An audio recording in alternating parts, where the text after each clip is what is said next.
Okay, so this is an example dress up that I built. I have three backgrounds here. You'll notice there's always a blank frame. That's just in case the person doesn't want a background at all. There's three characters and a blank. So let's put, there you go. And I've got three outfits. Now this is a bare minimum dress up. I would actually like to see much more than this, but this is sort of the minimum thing that's acceptable. So let's choose an outfit for her. So she's got an outfit, she's got a background. So let's give her some friends.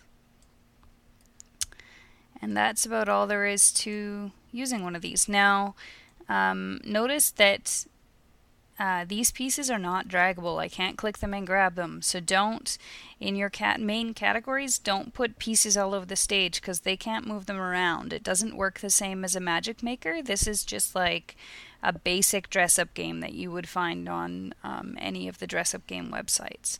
So the only pieces that can be dragged around freely are these the draggable pieces category. But all the other categories need to be carefully positioned so that everything will line up. Okay, here I'll just show you a few other examples. This is my lioness dress up, and in this one you can see there's way more backgrounds for one thing. You guys can't make backgrounds like this. When we first started this, you were going to be able to use some of my pre-made backgrounds in them, but we decided everybody's games would end up looking the same. So that's why this one has that, but your version doesn't. I only have a few hair colors on this character, but she has a lot of different outfits. And notice that that these aren't just pieces that you see. Like I've squished and sized and this is like a pair of pants with some roses on it, and then two of the skirts are made shorter.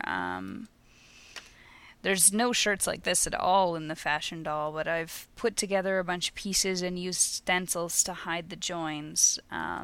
Again, hats, like you just use some sort of blobby shapes to make all different hats. The top hats are clearly pre-made pieces, but these little fancy caps with the veils and stuff, those are just built out of, this one here is a perspective piece, this jewel is a piece from my hoard, the feathers are from the wizard pack.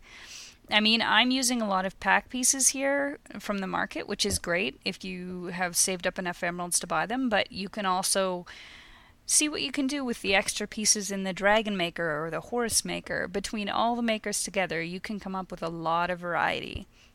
You don't have to stick to just one maker. So these are plants that I mentioned in my other tutorials I made out of pieces in the Animal Maker. The torches, these are pieces from the building pack, and these are pieces from the stencil pack. So you can come up with a lot of really interesting looks. Here, let's find a different shirt. So that's all there is to that. Now, notice I've got 7 categories. That's the maximum amount of categories that your dress-up game can have. And you can have up to 12 choices in each of these categories. And you can have up to 30 pieces in these draggable props. And again, people can't rotate these or color them, so make sure that you do them exactly how you would want to use them if you were playing the game.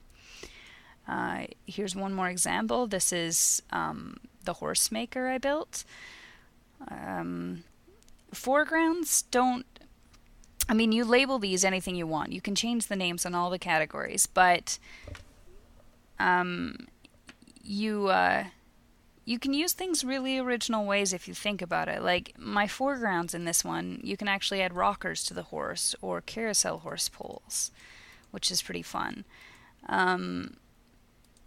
These backgrounds are rooms that I've made, but really anything at all that you can think of, you can build. You could build an alien maker where one of the categories was different heads that your alien could have, or obviously any kind of fashion doll you can think of. Like, don't be afraid to make your character original. Just make sure that you have different variations of it that would fit the same clothes, right? So color variations work nicely, but it can be more than that. In this case, I just have different colors of pony, but each of these ponies could have a different eye and different markings, and they would still fit all the same clothes.